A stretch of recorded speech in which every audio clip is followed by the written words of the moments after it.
Mitt Romney opens up about Donald Trump's overtures to him in a brief letter published in the Salt Lake Tribune.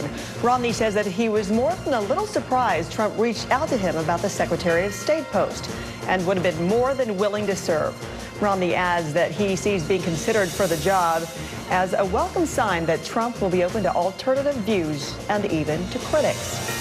Former Hillary Clinton campaign manager John Podesta slammed Russia on Meet the Press today for allegedly hacking the presidential election and influencing the results.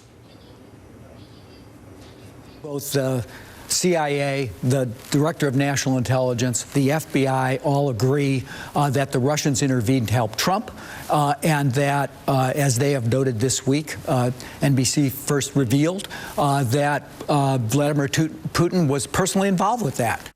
Russia disputes those claims and has called for the United States to provide their evidence. Joining me now is Kevin Mitnick, once the world's most wanted criminal hacker, is now a computer security consultant. So, Kevin, I appreciate your being with me here, especially with your background. I want to talk about this, especially, hi there. Given the 17 intelligence agencies who say there's no doubt that Russia hacked the DNC and John Podesta, Russia wants the United States to provide this evidence, and so do a lot of Americans as well. But there's a question. Why not release what they have? You have Democratic Congressman Adam Schiff, who was asked that this morning, and here's what he said. We have good sources of information. We don't want to disclose those. I'm sure the Russians would love to know the source of information so they can take countermeasures to prevent us from being able to attribute other Russian malignant cyber activity in the future. And the administration shouldn't disclose that. So the congressman has called for some information to be released with limits. So why can't the United States release at least some information to prove Russia did it? And what would that evidence look like?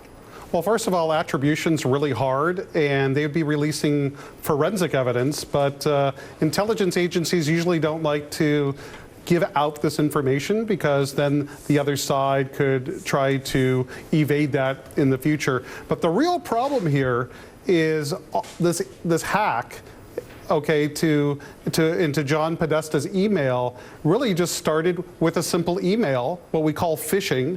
We call it actually in security social engineering.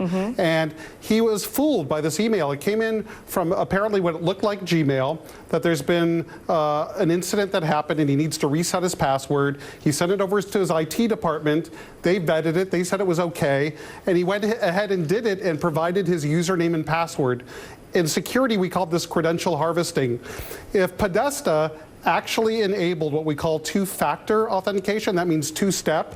What you could do with a lot of email accounts these days is actually enable two-step authentication, so you'll get text a code, or you'll have an application. Or is that the whole thing? Like, what was your pet's name when you were in kindergarten?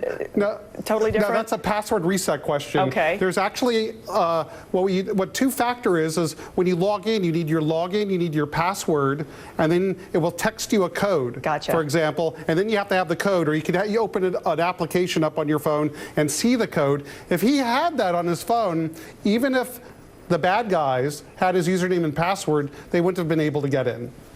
Interesting to do that, because I have that just for my Facebook, you know, just to keep security measures there.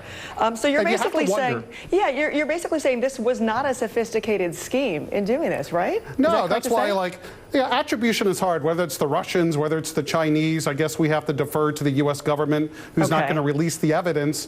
But it doesn't matter who right now. It matters that it was done, in my opinion.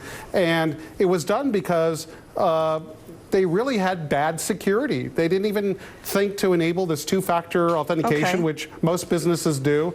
And you really have to think about when you receive an email that if it's asking you to reset your password or open up an attachment that potentially could be malicious, and the bad guy could gain access to your computer or your information. You keep talking about attribution and how difficult that is. If that's the case, then why is the United States convinced that it's Russia?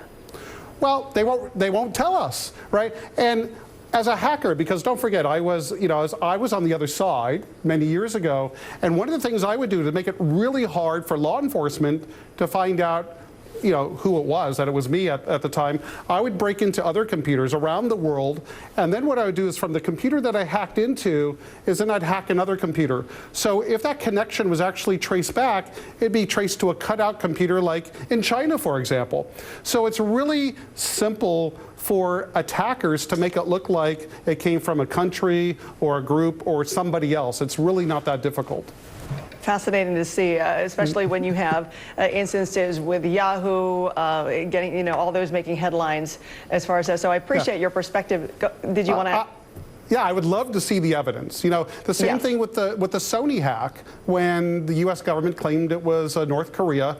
Nobody ever saw the evidence. We just had to take their word for it. Same thing in this case, that we're just going to have to take the word of the government through their intelligence sources. And I think it really comes down to John Podesta having really bad security on his email. Fascinating insight for somebody who knows, who's been there hacking away. Appreciate your time with us, Kevin. Thank you so much. Hey, thank you.